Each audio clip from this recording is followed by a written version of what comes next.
I'll do quick intros for people at home. I'm Schutte with HoloChain and Holohost, and I'm here with Mitra Ardron with Internet Archive at present. Is that correct? That's correct. Yes. Give us a little bit of your background, Mitra. Oh, so my background in this space, back in '85, I did the code on the first digital currency, which was the LET system. I didn't design it. It was Michael Linton's design, but I wrote the code on it. And what does LET stand for? Local Exchange Trading System, or Local Exchange Transfer System, depending on who you ask for the abbreviation. And it's still around in some form, but it was a 1980s complementary currency. Yeah. And then are you clicking something? Sorry, clicking my pen. Nervous habit. Okay. And don't be nervous. I'm not nervous at all. So it was a 1980s complementary currency, and it was the first digital complementary currency, as far as you know. Yeah, because it was computerized ledger that you kind of called in and made transactions on. And then I also co-founded the Association for Progressive Communications, which is the main body representing the global South in digital human rights and stuff like that. It's active in something like 40 countries, and mostly known by its member organizations. But most of the digital civil rights organizations in the South are part of it. And then I was involved in the design of the early internet, especially the standardization of things like the URL and HTTP and some of the MIME types and things like that. Right. So geek cred. Yeah. And I was out of geekism for quite a while. I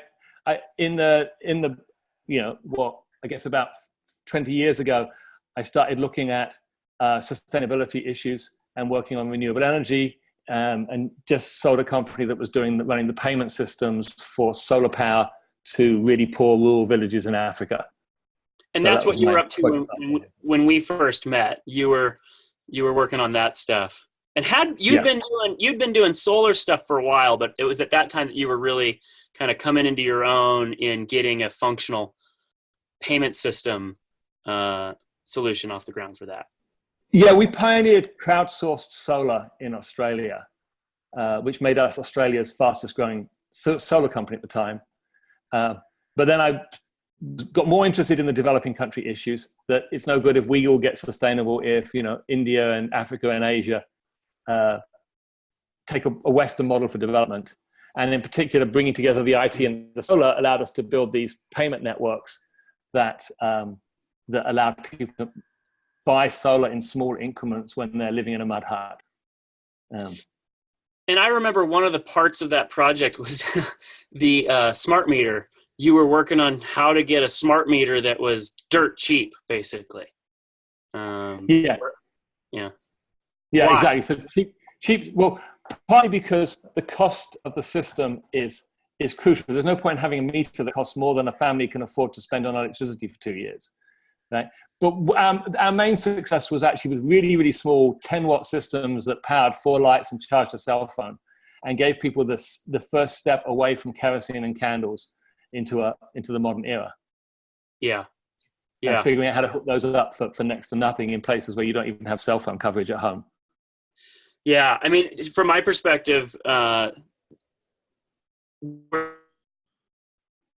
with Holohost is that same type of innovation, right? Like the people have been wanting to do peer-to-peer, web hosting, like peer-to-peer cloud computing, basically paid hosting for a long time. But the accounting systems haven't been available to do super high volume, millions or billions of simultaneous transactions for transactions that are worth a fraction of a penny. Right. You need to have low friction, which means low transaction costs, and you need ease of use, and you need it to be able to run on whatever it is that people actually have, not souped up computers. Yeah. Or in your case, like little boxes. Right? You shouldn't have to own a data warehouse in China and have a buddy at the electricity company in order to be in the game. Right. I mean, any of the currencies that are based on data mining, we have to think of as currency 0.1 or whatever, don't know how many O's you put before the one, they will disappear, right? Because they're just not sustainable, right? Yeah. But that's okay. I'm glad they existed because they proved a point. And now we can figure out ways to do it better. Yeah, we don't have to begrudge them. Right. But that doesn't mean that that doesn't mean that I would be hodling, you know? Like I do not hold any Bitcoin. Nor do I. I got quoted in Forbes not too long ago, and they'll call me in to be the guy who makes the the sort of snarky remark. And there was like, where will Bitcoin and these other cryptocurrencies be in 20 years, and where will the dollar and euro be in 20 years? And I was like, yeah, the dollar and the euro, they may not be here, but those current generation like blockchain currencies, they ain't gonna be here either. Let's just be really clear. There's better designs coming. They're gonna be interoperable and smaller and more lightweight. And it's not just our stuff, but there's gonna be innovation. And the telegraph was an amazing innovation, and we are no longer relying on it for long distance communication. Right. And more importantly, if you look at it in a distributed currency sense, the mining or whatever it is in terms of doing the crypto work is also going to be distributed, whether that's because it's a mesh and a tangle, or whether that's distributed ledgers or whatever. But that calculation will happen all over the network because we have tons of CPU sitting in our own machines. Right. And we won't design a system that uses CPU for its own sake. That's right. Right. Just that is wasteful. Right. Yeah. That particular architecture, and the people in the Bitcoin and the other cryptocurrency world, they often get so pissed off at me when I say this, but the architecture of blockchain is just incredibly inelegant. It's hard. Yeah. It solves a particular problem. I trust no one, and I also don't want to know who they are. Can I trust the transaction? That one little tiny slice of a way of interacting it makes that possible. And that's interesting. But that is such a tiny slice of what human social interaction consists of. It's basically the slice that consists of, yes, I want to be able to leave this thing on the ground somewhere, have someone later pick it up and that work out, so we had no interaction. We didn't know who each other was, and I want to be able to go over here and pick up another thing. I want to make sure that works without us knowing who we are at all. Yeah, that's a thing. That can happen. Is that what most of the problems, the social coordination problems that humans are having look like? Right. No, not. Right. Yeah. Not one. And we have to push out beyond decentralization being only about currencies. Right? It's really about distributed applications and interactions, and currency is a small part of that. That big. Yeah, exactly. Yeah. And of currency, the double spend problem is an even tinier problem, which is the whole point of what blockchain's about. Like, blockchain is really, all that work is about solving the double spend problem on the currency part of distributed interaction.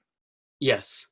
And that is it's such the tail wagging the dog right now. It's ridiculous. Right.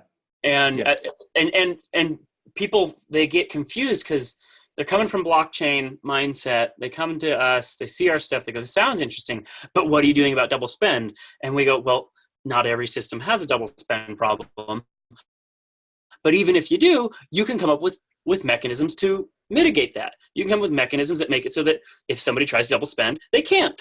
Those mechanisms might have additional costs, but you design it for that use case. We don't need to bake that into an architecture that's a generalized architecture, right? You design it for the use case where a double spend problem is a problem. Great, you adopt some tools that make it so that that problem is not something where you get hurt. It's so funny. I end up having to do this a lot with folks. They'll go, well, how are you, better on security? And all people have this mindset of security is this like one-dimensional thing. Like it's either more secure, less secure. But security has to do with risks of failure, and those failures costing you by having consequences. And there's so many different ways to fail, Right. And I think that's interesting when we see conversations about the blockchain solution to X, right? And you see the blockchain solution to X, and having worked a lot in development technologies, you see the blockchain solution to land ownership, or to making sure that aid gets to where it's supposed to, and things like that. And generally, you see that those solutions are propagated by either people who don't understand the blockchain and think it can solve anything, or people who don't understand X and how it's way more complicated than just the payment. So if you want to do the blockchain solution to land title, you have to make sure that, well, who's the person who says this land transfer took place? And how do you persuade that person to make the transaction? And actually, do you just move the corruption to the point where you actually have to persuade them to make the blockchain entry for you? That problem doesn't go away because you wave the blockchain wand at it. That's right. That's right. If you think hard about it, blockchain may be part of the solution, or Holo, or any other distributed crypto, right? Yeah. But the solution is really about thinking very hard about the problem and then applying whichever bits of technology are appropriate. That's right. And for us, that's why the way that we've designed HoloChain is the structure that we chose for HoloChain is because of that. It's basically, we recognized early on, we're not so smart that we're going to be able to figure out what the right balance of things are for every use case, because they're different. Right. And so the thing that we can do is we could make a generalized tool, like a lightweight Lego block, that people can go, okay, I'm going to take this, I'm going to add this to it, and this, I'm going to structure it that way and configure it like this, and now it works for a babysitting co-op, or now it works for international monetary transfers, or now it works for trying to make sure that this community doesn't overfish its local waters. And each of those things is going to have very different risks and very different social relationships. If we're operating in a family, I don't gotta worry about the double spend problem so much, because if you try to do something, it's got these consequences of, like, I'm going to see you tomorrow, and especially in the private block. The babysitting token. I just spent my babysitting coupon twice. Guess what? You're going to do 2 lots of babysitting before anyone will talk to you again. That's exactly right. You're in social relationships with people. So just this copy paste of one pattern against all social interactions is so ridiculous to me.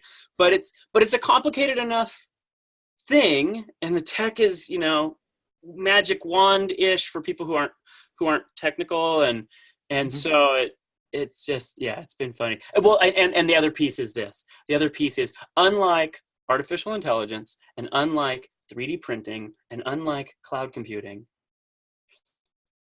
with cryptocurrencies, Joe Blow off the street could go, yeah, I think that's going to be a thing, and place a bet on it, right? You mean in terms of investment at the moment? That's right. That's right. And so it drove this. It's not a Ponzi scheme. It just happens to have all the characteristics of one. I think it's not a Ponzi scheme in terms of intent. It's more of a bubble, in the sense that people are throwing money at something which, especially in the case of Bitcoin, has no intrinsic value. That's right. I mean, the value of the transaction is tiny, but it's been blown up to this valuation. The underlying utility that's actually being delivered is essentially zero. Yeah. It's close to zero. In fact, it is zero at the moment, because you can't use Bitcoin as a transaction medium at the moment, because you don't know how much it's going to be worth tomorrow. Yeah. Right? So the volatility combined with the transaction fees. You can use it as a transaction medium. You can use it as I'm jumping in and I'm jumping out, and there are some big fees. That's not more of a transaction medium than sending you a Visa transaction. Right? The transaction goes through a set of computers and ends up with you. It comes out of my bank in Australian dollars and arrives in your bank in US dollars, and somehow in the middle it goes through Visa's machines. Yeah. And yes, you can do that with Bitcoin, but that does not make Bitcoin a currency. It makes Bitcoin a payment method of moving my Australian dollars to your US dollars. Yes. Yeah. And if its fees are higher than Visa, why would you use it? Exactly. Yeah. So anyway, long story short, not the one size fits all solution for everything.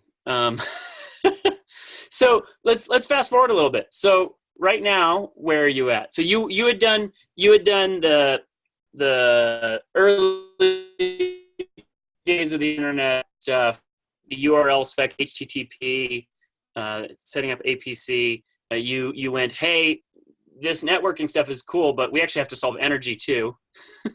And started getting to solar. And then you went, oh, wait, we can't do just Western solar. We've got to get the rest of the world on, or Western energy. Is that about right? Yeah, that got me to middle of last year. And then having done that, exited that, Brewster from the Internet Archive and I have been talking about decentralized web for a long time. And he wanted to put together a focus at the archive on decentralization. And so, working with some of the other people who were, pioneers in the Internet 1.0, how do you build Internet 2.0? Or more importantly, not just how do you build Internet 2.0, but how does the archive participate in that process? And how do we be both a good citizen in terms of moving it along and also reactive to where it's going? And that interested me a lot. And so I, especially since I'll be working with some of the other people who were, the pioneers both of 1.0 and some of the pioneers of 2.0. It's a fun place to be in the middle of that dance. Yeah. Reconnecting with a lot of people I worked with back in the 90s on the, the beginning of the internet. So what's one or two of those folks that have been fun recently to kind of get to dance with? Well, I mean, I started an ISP in 1985, and I reconnected recently with one of our main customers back from those days, right? Some of the other people involved with the early standards, like at the archive, there's now 3 of us who were involved with putting America Online onto the net. If you remember, America Online when it was on came on a coaster in the mail. What mail? On a coaster. I love how you describe it as a coaster. It was literally a coaster. That's what you used it for. Right? You in theory, you used them to boot your disk, but you had so many of them because they would send them out by direct mail that they were used as coasters, right? I know, because one of the folks who's on our team, one of the guys who's kind of a founder of the Metacurrency Project, helped bring America Online to Europe, Jean-François Noubel. Okay. Yeah. So and then who are the new? Yeah, go ahead. Of course, our big event next month has both Tim Berners-Lee and Vince Cerf there as kind of the old guard, but also all the guard. So yeah, and for folks at home who don't know who those two names, who are Tim Berners-Lee and Vince Cerf? Who's Vince Cerf? We'll start with the so Vince Cerf is known as the father of the internet.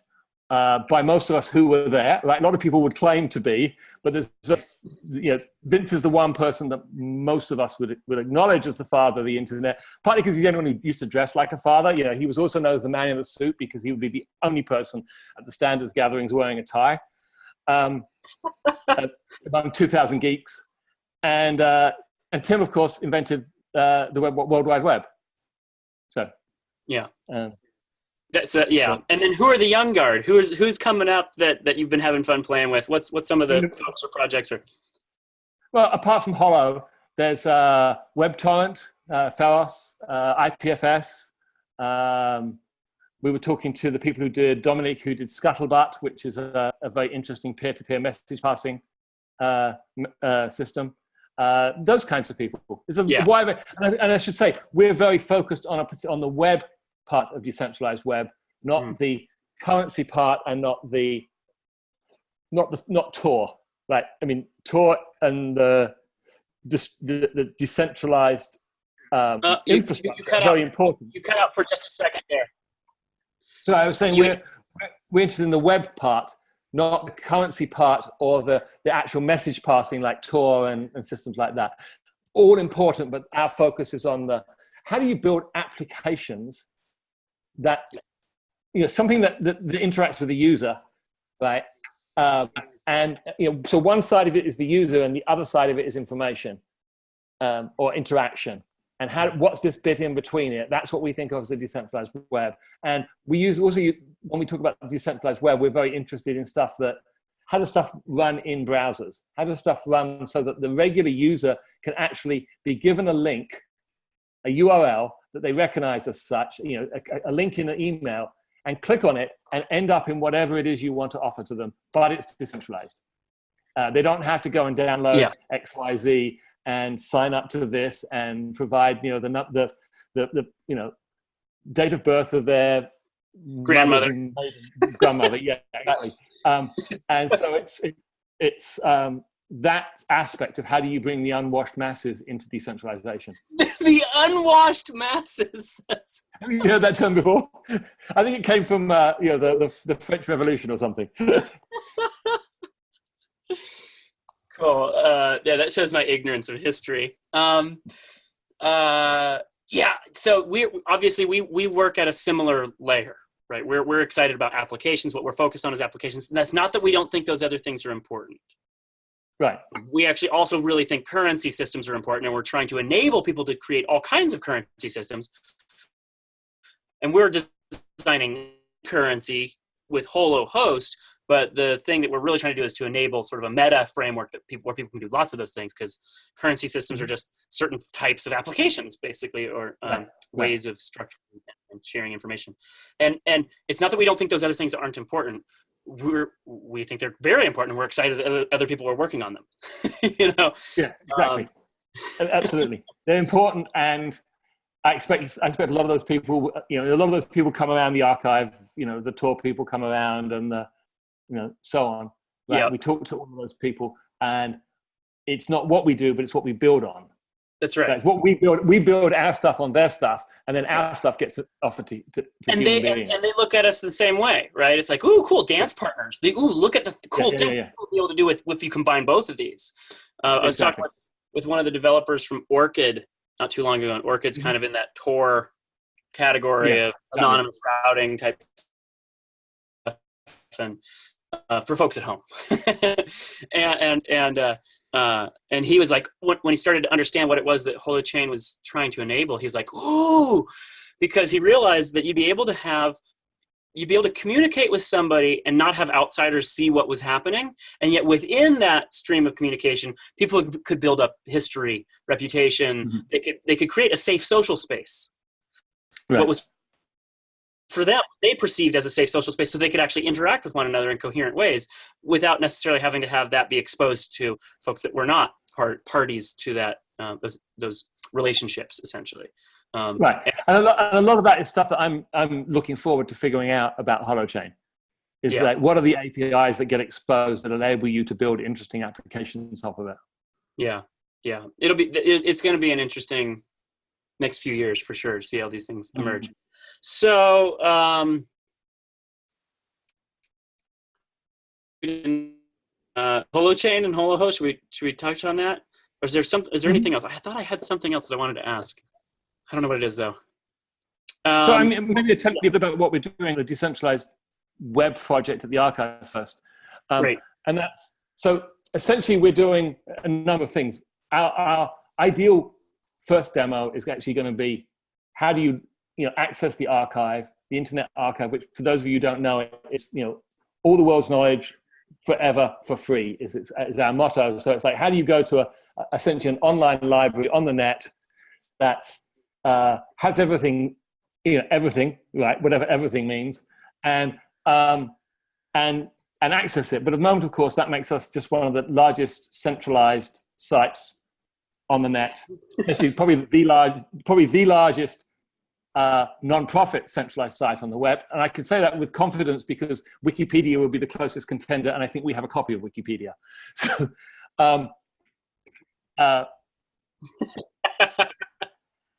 right, because we're an archive. So include and transcend. Include and transcend. Yeah, and those guys are great friends of ours, right?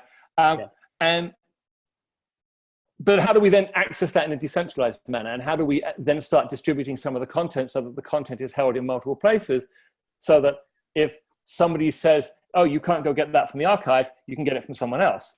How do you preserve this stuff in case, again, the Library of Alexandria burned down because there was only one copy of it, right? That's such a good visual. Yeah. So how do we move into that decentralized world? And we'll start building. Hopefully by August we will have a version of the archive that you can access in as much of a decentralized manner as the underlying things we're building on allow us to do. And most of those are still in their beta stage as well, right? I mean, all the different tools I mentioned earlier, they're all beta. And then the other things we're interested in other parts of the problem that we can also help solve.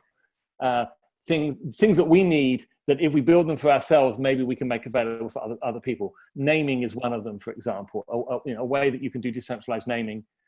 One of what could be many ways of doing decentralized naming. How do we do decentralized authentication? How do we all do all those kinds of things? And our approach is to, wherever possible, tie into underlying structures of people like Holo and IPF and WebTorrent and stuff like that. Right? So that you can write an application, and actually your application would work on top of IPFS, but it would also work on top of a centralized Amazon server, or on top of WebTorrent, or on top of Holo. So. A couple of things. One, the whole Library of Alexandria example.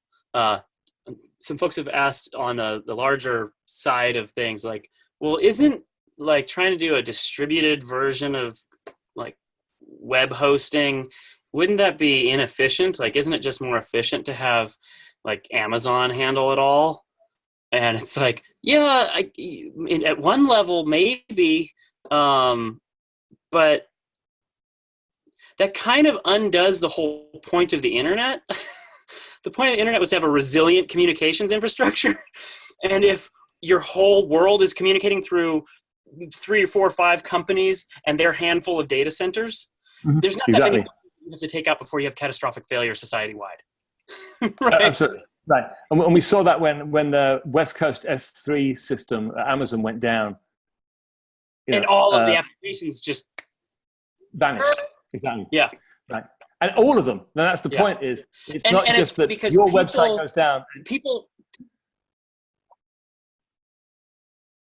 No, we lost the internet essentially, right? We lost all the apps. Exactly. It's not quite the internet, but we lost the layer of grammars. This is more deeply technical, but we lost the layer of grammars that people were using to communicate, and they still had a grammar at a layer of, I can still send TCP/IP packets, but because the data was actually stored and the intelligence was all living at the Amazon data center, if you lose access to that, all of a sudden, we're not able to make use of those higher forms of coordination. We're not able to do rideshare offer, rideshare, exactly. Yeah. And for us, the thing that makes this visible in a daily experience for folks is, hey, if you go offline, even though you have Wi-Fi connection with your friends in the house, you can all of a sudden send the messages on Facebook, like you can't update your things in Slack because in order to talk to your friend in the room next to you, you have to actually be able to talk to some server farm in Oregon or Silicon Valley. Right. And it's just so ridiculous from my perspective. But it's almost like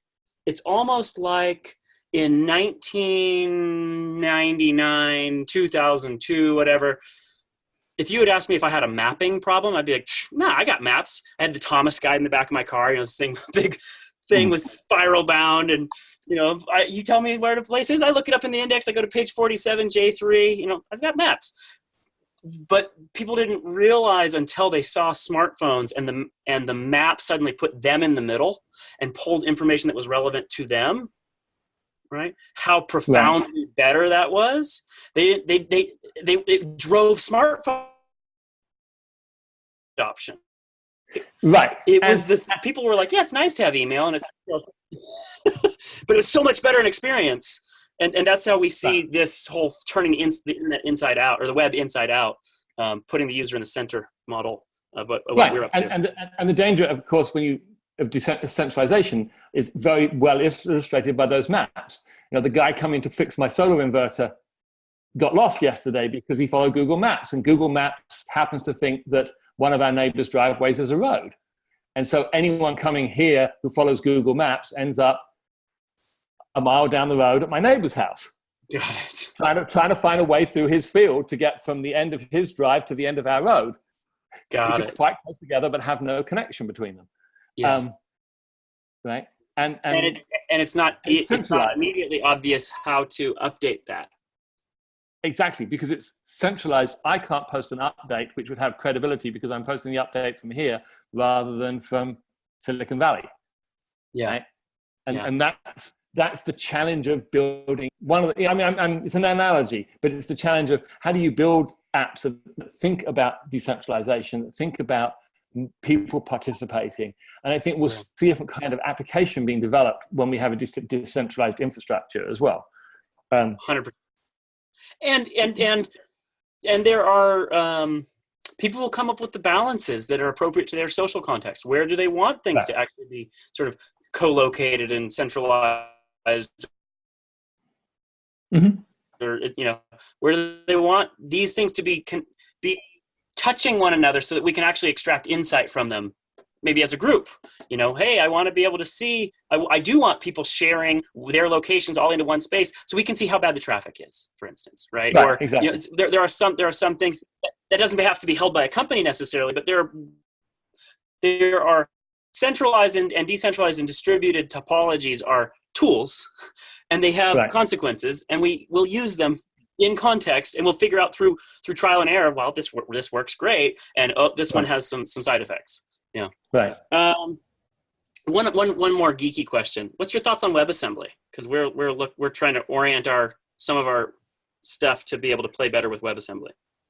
I've only looked at it a little bit, and as far as I can see, WebAssembly is essentially in most cases, is compiling C into a browser, which has two sets of problems. One is most people can't read or write C. It's way more complicated than JavaScript. Yeah.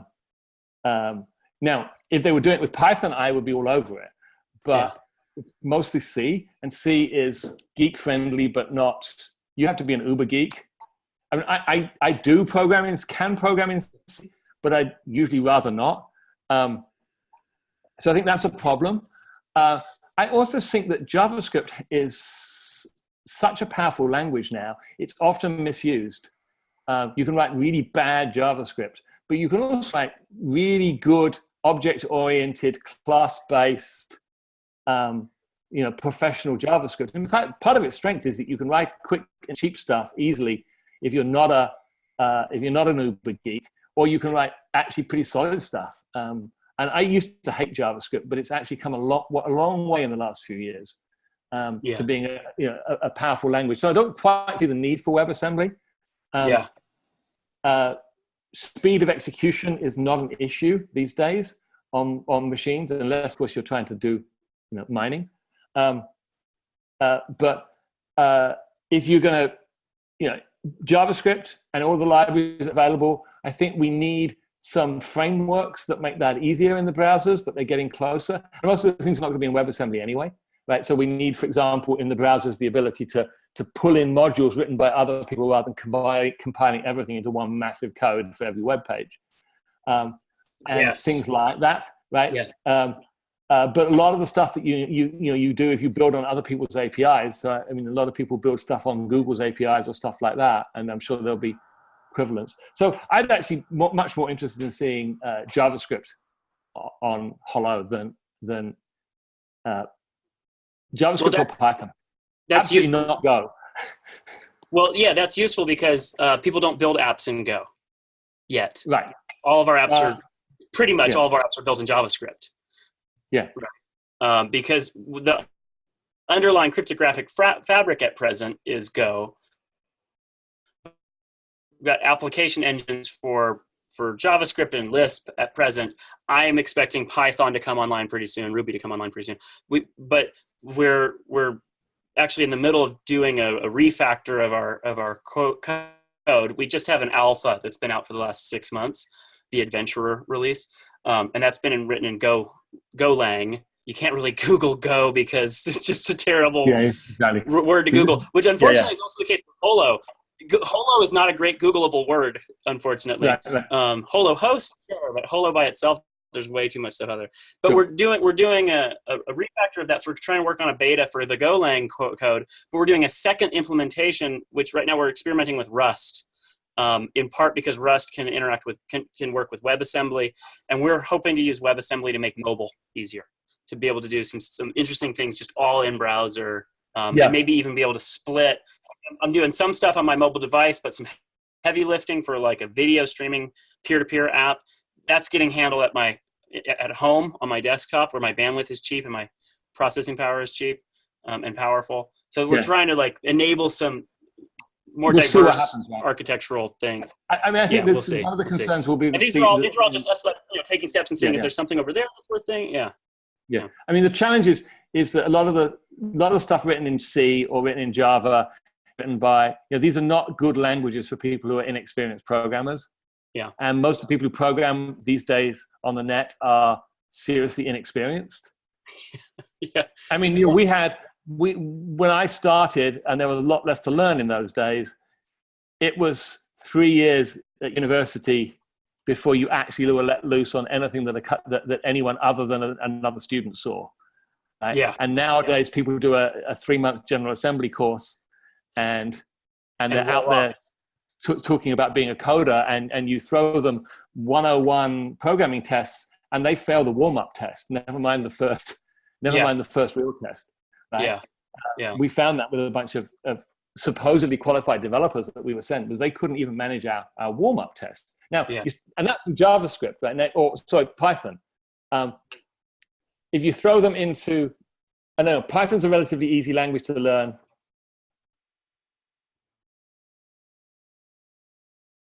Right. And you throw them at C++, they're going to do a really bad job. And so it remains to be seen. I don't know Rust, so I don't know how easy Rust is to use. Okay. But it'll be Rust. They wouldn't be building apps in Rust. In fact, the whole point of that stuff is that the point with the WebAssembly thing would be, one, you can do stuff just in browser more easily. We can handle some of the things like signing, et cetera, happening just in the browser. And then two, that people could write in a bunch more applications that then compile. Not applications, they could write in other languages that can then be compiled. And of course, I don't know how far WebAssembly will go in terms of supporting other languages yet. Yeah. And I think the other question I have will be how well Holo works with an environment where you've got some of the code running in people's browsers and some of the code running on the Holo nodes. Like what? Because I'm assuming in many cases, part of the app is going to be sitting on a Holo node that's talking to other Holo nodes that are always on in theory, but obviously the network can go down, but in general they're supposed to be on. Then you've got browsers which are not permanently on, which are interacting with them, and presumably a bunch of the code's going to be written in those browsers, because you don't want to be. And hopefully nobody these days is actually assembling HTML pages on the hosts and delivering them, right? I mean, in these days of Ajax, you would hope that all the people are using APIs, getting back data and assembling them into UIs, not building web pages live on the server, which means you're going to have code written in both places. And the Holo hosts are going to have to expose both their own APIs to their own applications, but then those applications are going to have to expose. I'm assuming, and I don't know how you're building this thing, but that's how I would hope in a decentralized manner, because partly in a decentralized manner, you want those APIs, because those APIs are what allow people to fork applications. And part of us decentralizing the archive is it's all going to be API driven, right? So that you could take the UI that I've built and fork it and go do something else with it that's interesting, right? Yep. Well, and on the front end for us, because we think of applications as just little like lightweight microservices is how we conceive of applications. Just little on the Holo host. On HoloChain. So Holo host, you'd be making use of, you'd be serving out sort of maybe websites from a particular app. Is like one way to think about how Holo host works. That's the web hosting side of this. But for HoloChain more generally, if I'm doing peer-to-peer Twitter with one group of folks over here, that's a specific grammar that I'm speaking with a specific community, right? 140 character text messages that I'm speaking with the members of that particular community. And I could be doing a Slack, type thing that I'm doing with my team. And so that's a specific grammar that I'm doing with that community. I could also be in a Slack thing that's with the whole world, right? It's an open to anybody kind of online chat channel. Right, but presumably that means that browser interacts with an application, right? Sending those 140 messages and building them into a UI. And those applications sitting on your boxes, which I think you call HoloHost, right? Yeah, the Holo ports is what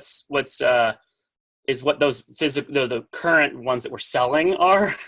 Right. So those things will talk to each other and share those messages around your community, and then people will pull that stuff out somewhere else. That's right. That's right. The deal is that those make them they're doing the web. They're serving out HTML at the end of the day, right? Because they're about enabling visitors to come visit your peer-to-peer application. Right. And hopefully, in a decentralized world, hopefully that means they're serving out static HTML and AJAX, not dynamic HTML. Because once you've got static HTML, you start to be able to distribute it. You start to be able to refer to it by its hash. That's right. And you start to be able to refer to the query that looks up that AJAX also by its hash. So you can do things like caching and things like that. Bingo. Yes. Yeah. And then the other piece here. So I didn't feel that it was appropriate to talk about this previously because we don't have anything in writing, and I don't know if that's how we'll do this. But a couple of days ago at the HoloChain meetup at Mozilla, Mozilla sponsors our Bay Area meetups. Mm-hmm. Jim Cook, the chief financial officer of Mozilla, got asked a question. And that was, what's your thoughts on HoloChain? And he was like, well, we're planning to build a browser on it, because we've been chatting about, I'm like not so secret about my desire to work with Mozilla to create this browser that enables you to have multiple applications that you're interacting with through a single unified UI. So you're treating it as if it's just one app, but you're actually talking to multiple systems on the back end. And the bridging that's happening between those, you can think of as APIs, but what's really happening is I'm reading things out of this grammar, this application space. I'm able to transform those and then propagate them over here and then pull something back from there. And so I serve as the bridge between these different systems. Right.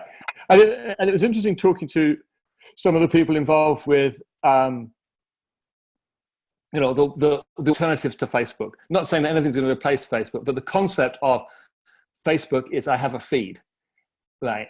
I have a selection of things which I am writing, and those things are available to some subset of the people in the universe. It might be my friends, it might be my close friends, it might be my friends at work. And those feeds essentially will exist, I think will exist inside my mental map of this is not the grammar that I talk to my friends, right? It's that I create something which is a feed. And that feed exists in an application which exists in terms of allowing me to better, give me a good UI for creating that feed. For example, uploading images, whatever. And then, I can't hear you. You've gone quiet. Sorry. You cut out for a second there. You said my feed exists within an application and then... So I think my mental map of this stuff is that a feed will exist inside an application. That application will exist for the purpose of allowing you to build the feed. Like upload videos, upload images, whatever, and set who gets to see it, right? And that will be an application. And then there will be an application, think of that as the write something button on Facebook. And then there'll be an application which says, pull in the feed from all the people I'm allowed to see. Think of that like Slack, right? Or just my Facebook homepage, right? Pull in the feed from all the people I'm allowed to see. Some of whom will be on Holo, some of whom will be on Scuttlebutt, some of whom will be on, some Slack. Pull those together and give me a feed to look at, so I don't have to open 20 different applications and watch for the little red dots, which often come up when there's nothing there. Terrible UI, right? That's how I see the environment, not the environment that I physically send you a message, but that I put that message somewhere that when it's convenient for you, you go and look for. And your app may actually be checking, when is there something new and what are my notification settings in terms of when does my app have to let my human know that it should pay attention? Yeah. And I like both of the architectures that are, I see that as one of two sides, right? Like, so that is I leave it in a place that somebody can go and check. And I think that's important. I think we need to do that. And often will want, in addition to leaving in a place that somebody can go check, I will have it go to a place where that place is authorized to forward it to that user. A push notification architecture as well, right? So that it's not so that party's not having to go, hey, you got anything? Hey, you got anything? Hey, you got anything? Hey, you got anything? No. But that party could very easily, if you think about the way these things work on a lot of coding languages, right? If you are interested in my feed on Byron Bay, right? It's not that there's a push application that sends it to you. It's that you have put yourself on the list of people that want to be notified when that changes. That's exactly right. And that's part of my authoring application, because my authoring application is going to go, oh, here's a new article. What topic is it on? It's on Byron Bay. Let's stick it in the Byron Bay feed. Oh, now let's check the list of people who are notified for it and tell them, and then they can go get it, and they can say, and then they can build it into your UI, because you want to be looking at stuff in your UI, not from my perspective. That is, and it gives me the sovereignty to be able to set those little listeners and forwarders, and later to be able to go, actually, I don't want to listen to that anymore, and pull it off and take myself off that list. Yeah. And for me, I stumbled onto that architecture, I guess, 11 years ago when I was, which is like the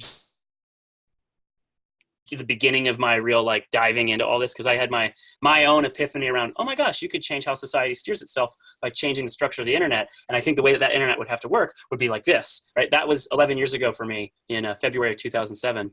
And over the next few months, I sort of like mapped out a bunch of what would the problems be? And one of the main problems that I was wanting to solve had to do with the speed of lookups, right? And how do you make the not just explosive if I'm not just pulling down information, but I'm, did I get choppy for a second there? Okay. Yeah, you're back. You're good. Yeah. Okay. So an early use case that I was interested in was, hey, I'm at the grocery store. I want to click a button, with a little barcode on a product. Mm-hmm. I want to click a button, and when I click that button, it doesn't just pull back the like, what is this? It pulls back a customized report, assembling information from across the web, pulling from the mm-hmm. parties that I'm interested, remixing it, maybe going and pulling additional data based on what that level. And this is a really complex sort of search and find and recombine thing. And I wanted it to be able to me go click, and within a second or two, I've got my information in exactly the way I want it, right? It's custom filtered for me, et cetera. And I got really interested in the caching problem of how do you make it so that happens fast? And it led me to the architecture that you just talked about. And I realized, oh, that's actually how brains work at one level, that you're pushing information to a certain point, and it's not until some threshold gets met and then some other thing fires, right? And so you almost you're having state stored at different points in a system. And it enables me to, when I do this lookup, I'm not having to search all the way back to the beginning of every single thing. I'm only having to go back to some point where there's a threshold that's already met, and then something fires. And so which means that thing in the middle has said, I'm interested in any of the following shopping items in your case. And that thing in the middle is an application that's probably serving this up to a bunch of users. And it says, okay, I've got interest I've had a lot of interest in this, think of the long tail. I've got a lot of interest in these things. Now let's go to the anti-slavery database. And if anything comes up related to these companies, send it to me, because I want to update that immediately. Exactly. That's right. Yeah. All right. I feel like we've been dorking out long enough. Mitra, okay, cool. Always good. Hey, when are you back in San Francisco? Back on May 2nd. Okay. I'm not back until mid-May, like the 15th. Okay. Are you splitting time between SF and Byron Bay these days? Is this like Correct. Yes. What's your schedule like? Is it I'll be in San Francisco. It's intended to be 2 months, but nothing works out as planned. So okay. I'll be in San Francisco May, June, July. Now, I've always wanted to go to Byron and that whole stretch because there's really good surf. Exactly. But my understanding is that time period is probably like February, March, April is really the best time of year for surf. Do you know? I wouldn't know. I'm not a surfer. That's not accurate. I know that my housemate is loving the surf at the moment. So he's a surfer. He's loving the surf. So all right. So I'm gonna make my way there at some point in the not too distant future. I'm hoping to get to, and I would love to get to see you when I'm there. Cool. Okay. Thank you again. See you in the Bay Area. Oh, wait. There's one more thing. Internet Archive. You got any announcements that people should know about the Internet Archive? Oh, yes. Well, talking about currencies, the Pineapple Fund has done a matching announcement, and they are matching donations to the Internet Archive at the moment. So if you go to our homepage, archive.org, and I'm sure there'll be a prominent donation button there, and your donation is being matched by Pineapple, who of course made all his money in Bitcoin, but is now giving it away. He or she, we don't know. They're anonymous. Oh, interesting. Yeah. And if you like what Internet Archive is up to and you want to support it, don't waste time.